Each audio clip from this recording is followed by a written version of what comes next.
അപ്പം നമ്മളിന്ന് വയണയിലപ്പം ഉണ്ടാക്കാമെന്ന് വിചാരിച്ചു. അങ്ങനെ ഞാൻ വയണയിലേക്ക് പറിച്ചുകൊണ്ട് വന്നു. ഞാൻ പറിച്ചുകൊണ്ട് വരുന്ന സമയത്ത് നമ്മുടെ ആരൂട്ടൻ അവിടെ ഇരുന്ന് കളിക്കുകയായിരുന്നു.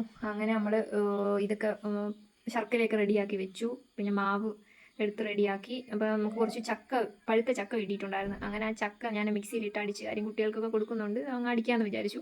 അങ്ങനെ അടിച്ച് അതിൽ ആ മാവിലൊക്കെ ചേർത്ത് ഇളക്കുന്നുണ്ട്.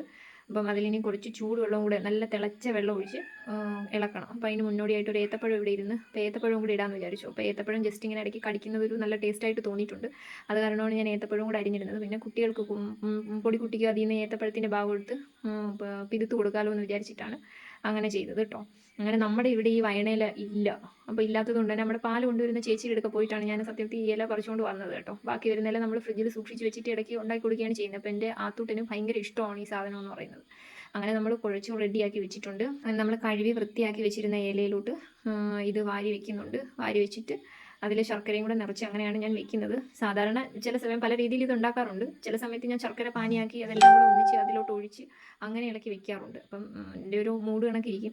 അപ്പം ഇതിൽ കല്ലും പൊടിയും ഇതൊന്നും ഇല്ലാത്ത ശർക്കര ആയതുകൊണ്ടാണ് ഞാൻ ശർക്കരയായിട്ട് തന്നെ തേങ്ങയിൽ ഇട്ടിരിക്കുന്നത് കേട്ടോ. ഇല്ലെങ്കിൽ അതിൻ്റെ അരിച്ച് പൊടിയൊക്കെ കളഞ്ഞിട്ടാണ് എടുക്കുന്നത്. അങ്ങനെ ഇതാണ് നമ്മുടെ വയണയില എന്ന് പറയുന്നത്. വയണയിലപ്പോൾ അങ്ങനെ അത് റെഡിയാക്കാൻ വേണ്ടിയിട്ട് വെച്ചു. അപ്പോൾ ഞാൻ വെച്ച് കുറച്ച് സാധനങ്ങൾ മേടിച്ചുകൊണ്ട് വന്നായിരുന്നു. വെളിച്ചെണ്ണയ്ക്ക് എന്താ വിലയില്ലേ?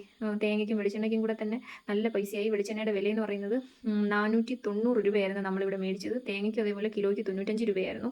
അപ്പോൾ നമ്മൾ സാധനങ്ങൾ കുറച്ച് അധികം സാധനങ്ങൾ മേടിക്കാനുണ്ടായിരുന്നു, അരി സാധനങ്ങളും. അങ്ങനെ നമ്മൾ കടല, പിന്നെ ചെമ്പാവിൻ്റെ പുട്ടാണ് ഇവിടെ ഉപയോഗിക്കുന്നത്. അങ്ങനെ ചെമ്പാവിൻ്റെ പുട്ടുപൊടിയൊക്കെ കവർ പൊടിയാണ് മേടിക്കുന്നത്. അങ്ങനെ നമ്മൾ കുറച്ച് സാധനങ്ങൾ ഒക്കെ മേടിച്ച് അതെല്ലാം കൂടെ ബോട്ടിലിട്ട് വയ്ക്കാമെന്ന് വെച്ചു. അങ്ങനെ മഞ്ഞപ്പൊടി നമ്മൾ മില്ലിൽ നിന്നാണ് മേടിക്കുന്നത്.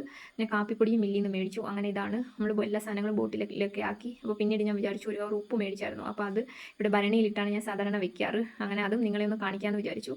അങ്ങനെ ഉപ്പ് ഒരു 3-4 വെള്ളത്തിൽ കഴുകിയിട്ടാണ് ഞാൻ എൻ്റെ ഭരണിയിലേക്ക് ആക്കുന്നത്.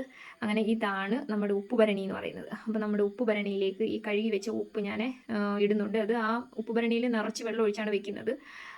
പിന്നെ എൻ്റെ ഈ ഭരണിയിൽ എന്താണെന്ന് വെച്ചാൽ പിന്നെ കുടംപുളിയാണ്. നമ്മൾ മീൻ ഉപയോഗിക്കുന്നത് കുടംപുളിയാണ്. പിന്നെ മറ്റേത് രസത്തിൻ്റെ പുളിയാണ്. അപ്പോൾ ഈ 3 സാധനങ്ങൾ ഞാൻ എൻ്റെ ഭരണിയിലാണ് ഇട്ട് വെക്കുന്നത്. അങ്ങനെ അതൊക്കെ ഇട്ട് വെച്ചപ്പോഴത്തേക്കിനും നമ്മളുടെ ഇലയപ്പം വെന്തിട്ടുണ്ടായിരുന്നു. അത് തുറന്നപ്പോൾ എന്താ ഭയങ്കര മണമായിരുന്നു. അങ്ങനെ ഞാനത് തണുക്കാൻ കൊണ്ടുവച്ചതാണ് കുട്ടികൾക്ക് കൊടുക്കാൻ. അത് ആത്തൂട്ടിന് ഭയങ്കര ഇഷ്ടമായതുകൊണ്ട് തണുത്തപ്പോഴേ ആത്തൂട്ടൻ കഴിപ്പ് തുടങ്ങി. അതിനുശേഷം ഞാൻ വിചാരിച്ചു എൻ്റെ ആരൂട്ടനോട് കൊടുക്കാൻ. ആരൂട്ടന് ഇത് നന്നായിട്ട് ഇഷ്ടപ്പെട്ടു. അവന് കുറുക്കൊന്നും ഇപ്പോൾ വലിയ പാടാണ്. അത് കാരണം പുതിയ ഫുഡുകൾ ഞാൻ ഇൻട്രൊഡ്യൂസ് ചെയ്യുകയാണ്.